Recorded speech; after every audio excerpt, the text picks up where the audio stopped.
welcome, beautiful souls, beautiful beings.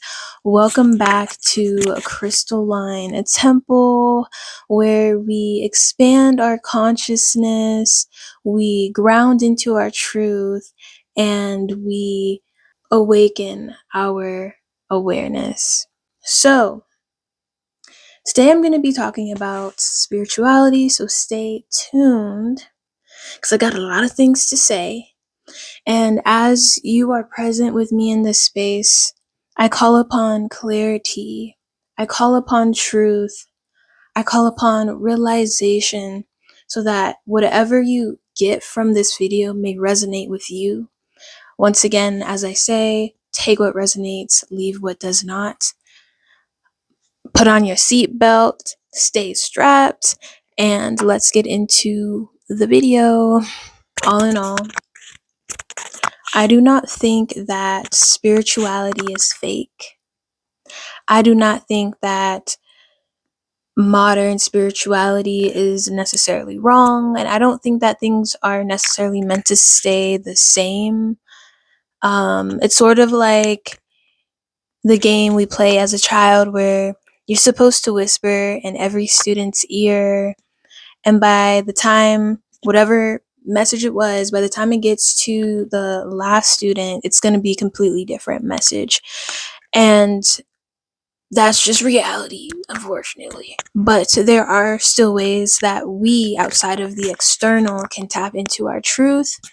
And spirituality that does stay the same and become embodied does become a tradition.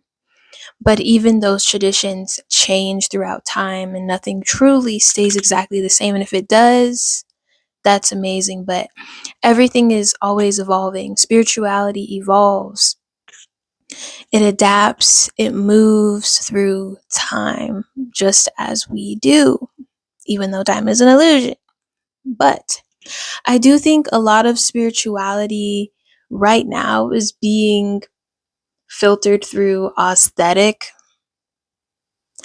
through wearing a mask, through a narrative, through performance, and that's what is a no-no. That's what is a no-no for me. Because spirituality is about embodiment.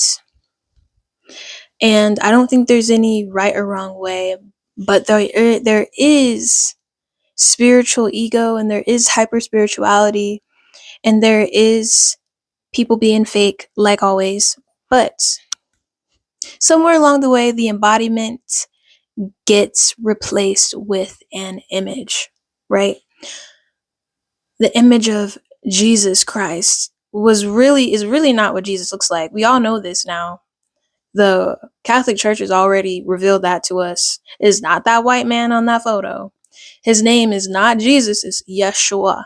So throughout time, once again, the story, the parables, the images, the messages change for ego purposes, for a human agenda. So when we are externalizing our spirituality, just know there may be some flaws.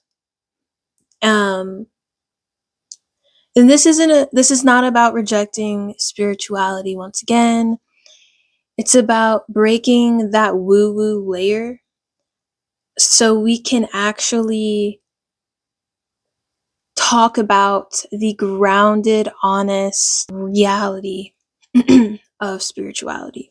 Ancient wisdom that was once demonized. And we can go on and on about this. Throughout history, so many things have been demonized through colonization.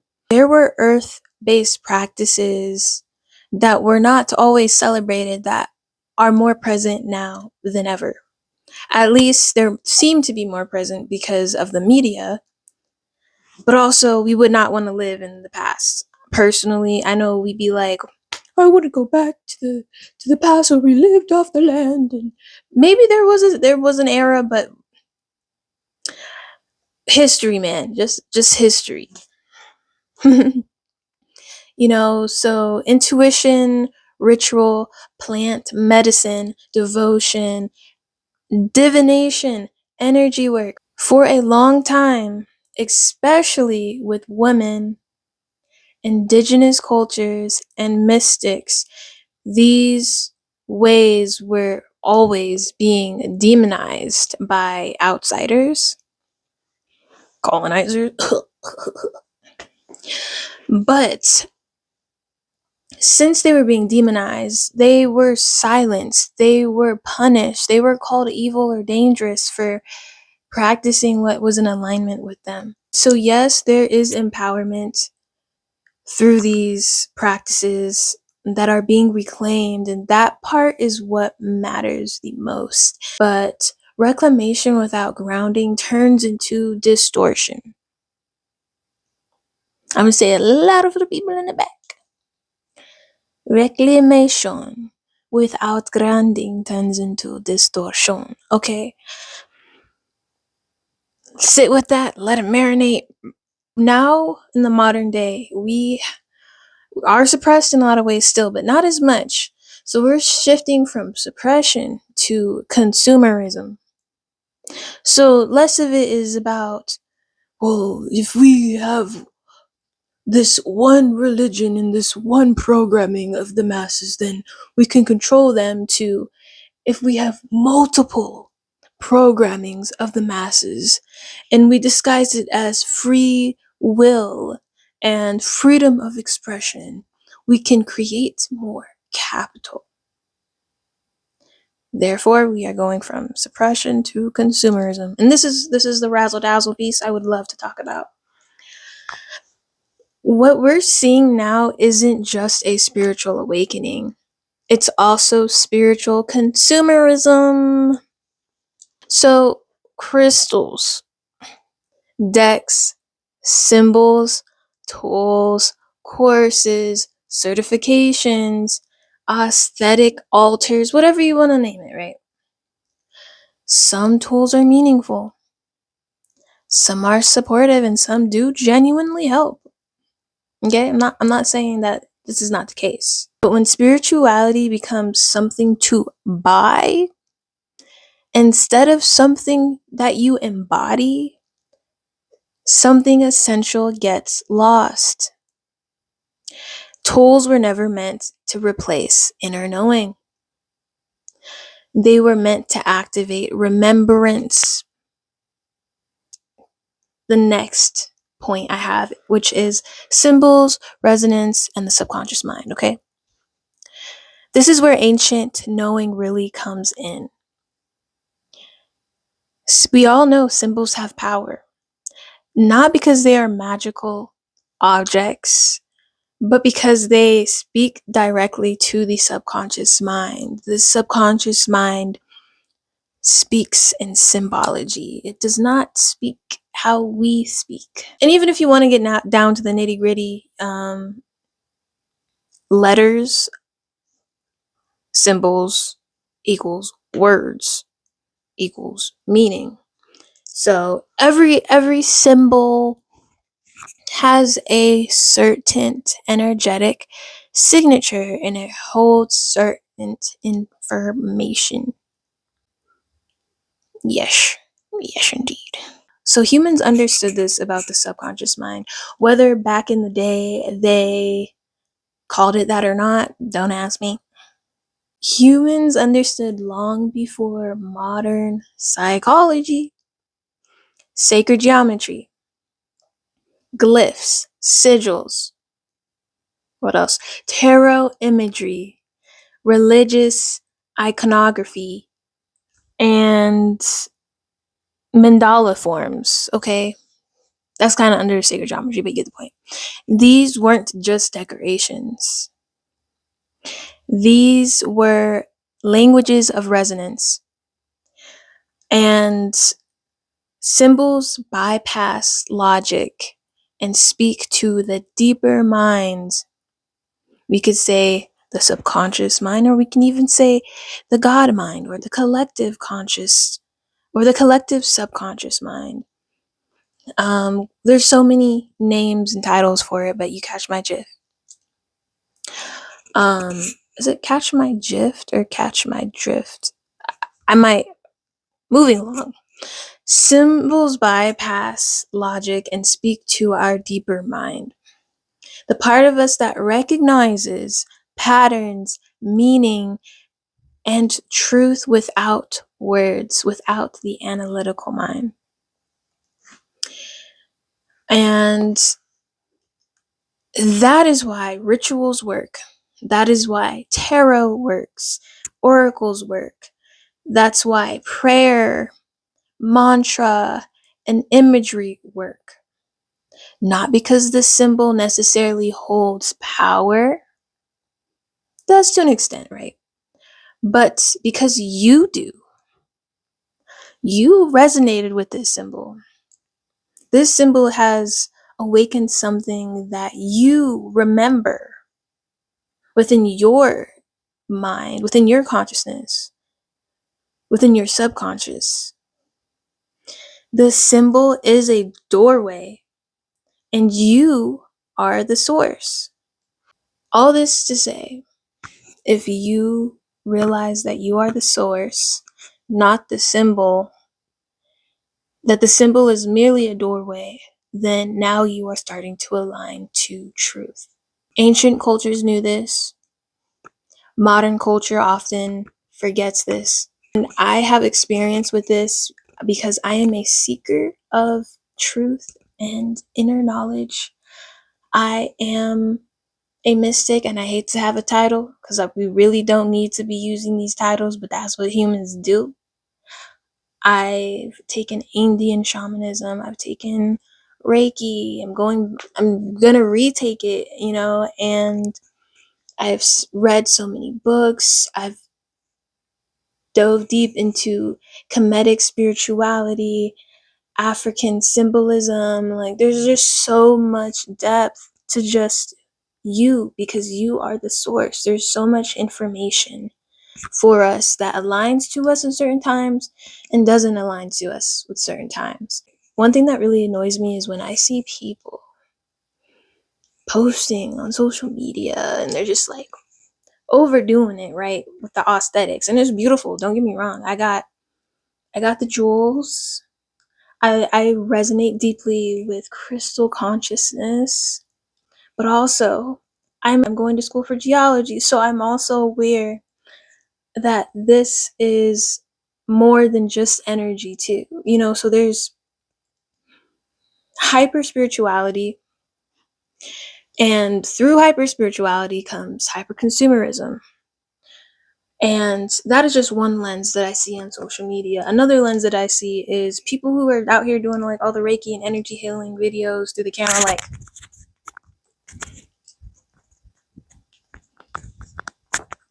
Like,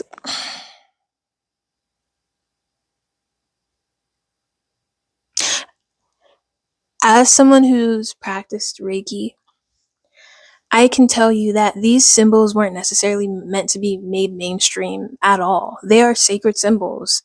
They are taught to those who seek it, and they are meant to be honored. And yes, distance Reiki does work, but doing all of that extra stuff through a video is giving performative. And that is just my opinion. And also, you must have permission to give healing. You must have permission to use these symbols and give these symbols through your instructor, through your master, once you are given them. And it was never meant to be mainstream. I don't believe. And it's great that information is available because people be like, you shouldn't gatekeep knowledge. But there are some things that should be gatekept because not everything is meant for everybody's hands. Not everything is meant for everybody's minds. Anyways, moving on. A lot of people don't actually want to heal. They want to be seen as someone who heals. They want the role, the identity, the validation, but you can't heal people who aren't ready. In fact, I don't really think you can heal people. I think you can only help them heal when they are ready. No amount of energy work, no amount of crystals, symbols, or intention will bypass someone's timing. Trying to heal people who didn't ask isn't compassion, it's projection. And I understand, I used to be like this. I'd be like, oh my gosh, I'm so empathic. I feel everything. I want everybody to heal and feel good. And I don't want anybody to suffer anymore. So I'm just gonna take it all in and give it all out. But no, not everybody's ready. And that's what is spiritual maturity. So if you are aligning with those things, that is okay. But no, it's a stage you must grow past. This comes all mixed in with hyper spirituality and spiritual ego. Hyper spirituality shows up when people identify as a spiritual instead of doing the inner work. Once again, you can have the title. It's easy for anybody to have a title. You could say you're a scientist and you don't even have a degree. Words and titles really have no meaning. It's what you embody that does. Constant clearing, constant fixing, constant intervention, no pause, no listening, no grounding. That's not higher consciousness. That's anxiety wearing a spiritual language. Once again, everything has its divine timing. You cannot rush that upon yourself, and you cannot rush that upon others. You cannot rush that upon the world. We can only hope that people get their shit together. But at the end of the day, you are the change you want to see. Consent is non-negotiable. I mentioned this a little bit earlier, right? You cannot do things to people energetically without their permission. I don't care, even if it's good. I knew this one chick that I was friends with for a while and it didn't work out. And she was just like, I do love magic and I do spells on this guy that I love, and I just do love spells. Everything's only love, but did you get his permission to do so? Then later up here talking about chaos magic, and I was just like, okay. Relax. Once again, consent is non-negotiable, even if you do it with good intentions, right? You really have to know how to word what you are doing. You really have to know how to put deep intentions into your energy, into your emotions, into your actions, because you have to have consent. You cannot be laying of the hands. You cannot be clearing. You cannot be sending healing. Because even if you think it's good, even if you call it love, sovereignty matters. And I'm not saying like, I'd be like, somebody tells me they're sick, I'd be like, oh my gosh, like I'm sending you all the healing to get better. And if they'd be like, thank you, I received, then that's great. But that's probably the most I'll push it, you know? That's the most I'll push it. Can I offer you some supplements, some herbal recommendations to feel better? And if they say no, cool, moving along. I hope you feel better. Sovereignty matters here. Ancient wisdom respected this deeply. Respect is spiritual. Boundaries are spiritual. Consent is spiritual. That's why even when people be like, oh my gosh, somebody put a spell on me, Alakazam. I just be like, you consented to it because you accepted it. You received it. You didn't have to. But now that you did, now things are happening to you. Sovereignty, loves. Sovereignty. And this is another thing that I find that a lot of practitioners do who start energetic work and or even shamanism, because we live in a culture where you can just take a class to learn things, which is great, but it's also not, because some people are actually gifted. Like this is what they're supposed to do in their life, and they start their journey young. Have you ever went to anywhere outside of the US? If you ever went to Peru, When I went to Peru, I met real shaman, men and women. They were doing this since they were kids. This is a medicine and practice that has been passed down to them. They started these when they were like 5 years old. Eating, restraining from sex, pleasures, sitting with this one plant medicine, assisting people, healing themselves first, hint, hint. And it's hard because I'm not saying there aren't people who are given this gift in Western world. There are. And I find myself to align with that. But at the same time, I have to do the work. That means, why am I working on people if I am not grounded, if I am not healed?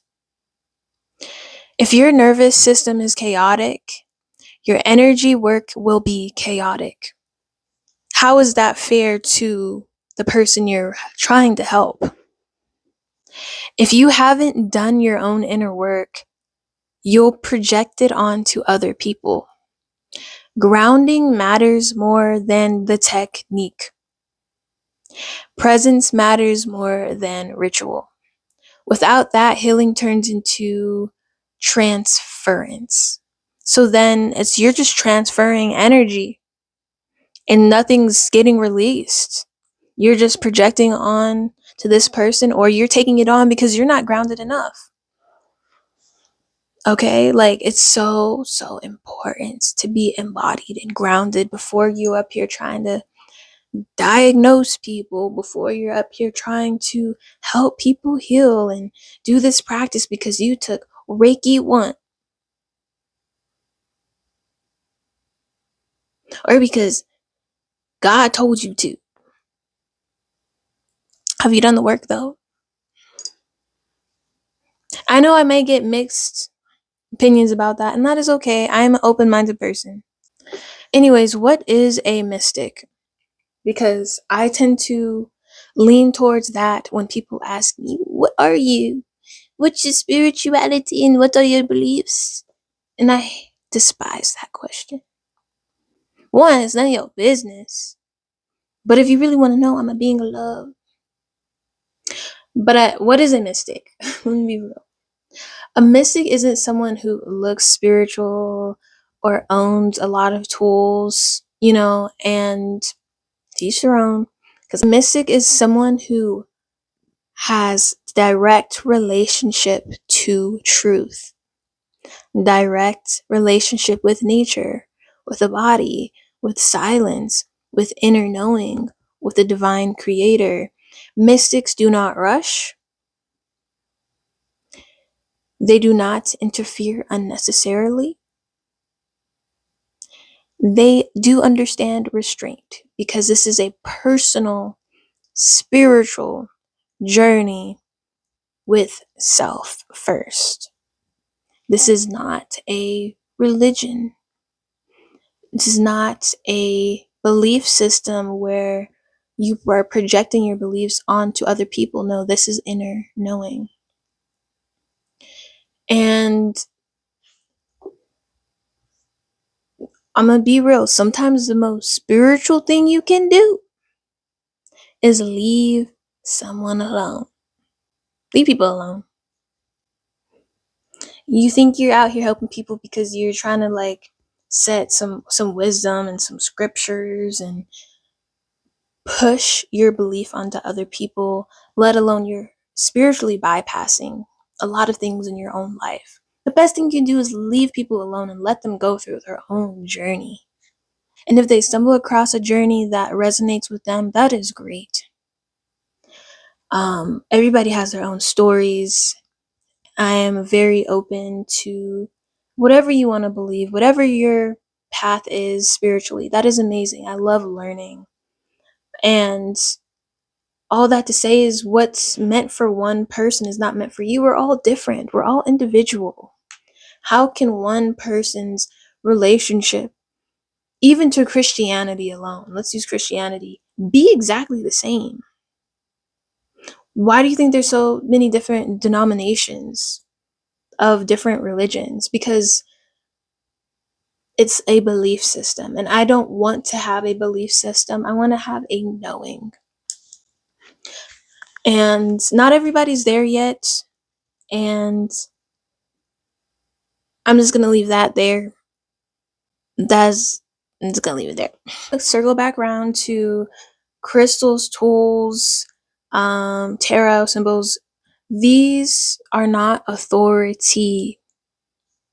Crystals have resonance. I don't know if you could see it, but I got all the, dang, I can't come out. I got all the beautiful gems. Look. Carborundum, which was, it's some type of alchemist made this, trying to make diamonds. I think it's cool. Still made from the earth and the elements, just manipulated a little bit. You got selenite.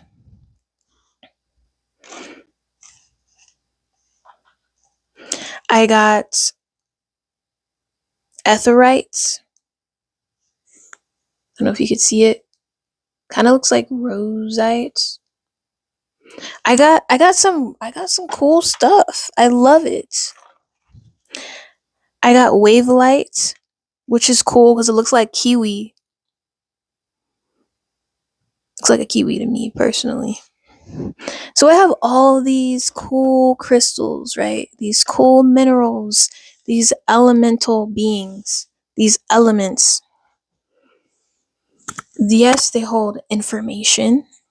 Yes, they hold some type of energy, but they have no authority.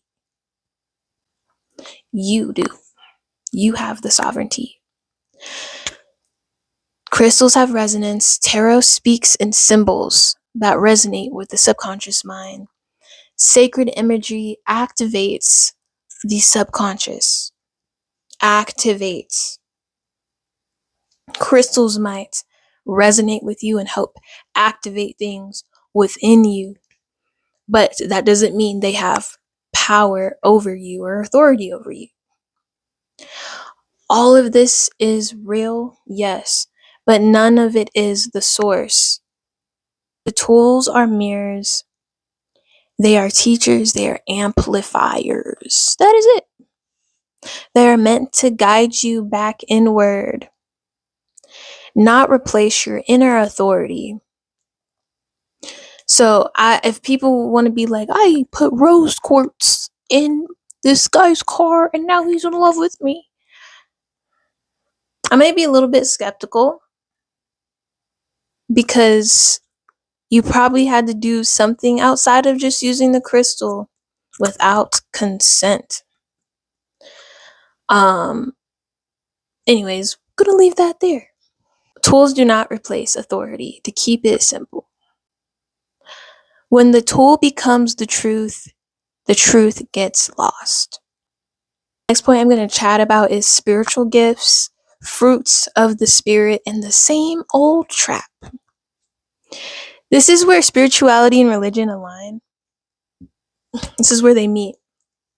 So spiritual gifts, fruits of the spirit, wisdom, discernment, compassion, truth, right? None of these come from performance. None of them.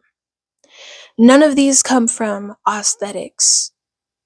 None of them. But we try to wear them as so.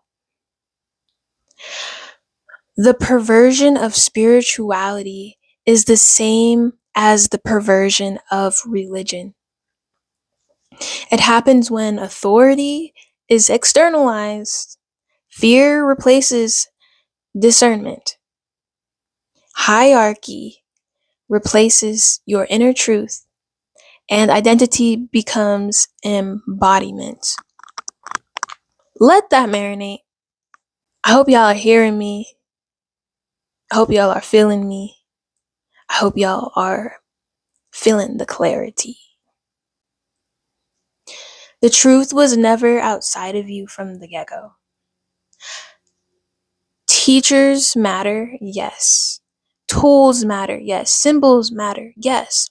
But they are guides. They are not replacements for source. You can go within for wisdom. You can go within for truth. you can go within for discernment. That's always been the whole point.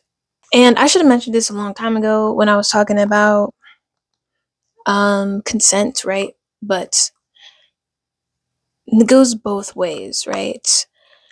We want to help others heal. We also want to help ourselves heal as well. But have we given ourselves permission? Permission to do so? Are we ourselves ready? Because energy work isn't meant to drain you. You are not meant to heal by emptying yourself. I think this is like the number one rule people forget. And this comes along with the spiritual ego where people are like, I use my energy and my powers to heal other people. If you're using your own energy, you're doing it wrong already. Personally, I think. Because your energy is yours alone. It could take months to years to refill your cup. Real energy work doesn't come from depletion. It comes from alignment. Are you ready right now? I stopped doing energy work on people because I realized not everybody is a victim that you are healing. Some people are the oppressors. Are you ready to work with that? Is your heart space ready to accept that and come from a space of love?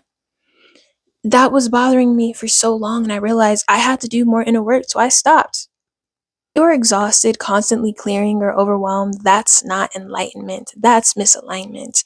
You are always supposed to connect with a higher source, whether that's a higher source of love, whether that is Reiki, whether that is the Most High, whether that is Krishna, whatever. These are just titles for energies. You are meant to connect with these energies to help you, to give you more energy and clearing so you are not attaching to their energy. So you are not becoming drained by the people that you are trying to heal. So you are grounded and you are protected, because most of the time people are taking on other people's energies doing energy work. You think it's yours, but it's really not, because you are not grounded. You do not have energetic boundaries. You are trying to use your own energy alone. I can at least say that this is what I feel like religion has got right to an extent. Drawing on another energy higher than your own, whether that is your higher self, whether that is your savior, it has to be higher than this present version of you. It has to be clear. It has to be ready. It has to be charged. It has to be activated to the point where you know that this other person's energy or this entity's energy is not gonna linger onto you. Who wants to help other people heal while carrying their entities, carrying their energy, and you become sick? That is not self-love. That is self-sacrifice. And that is misalignment.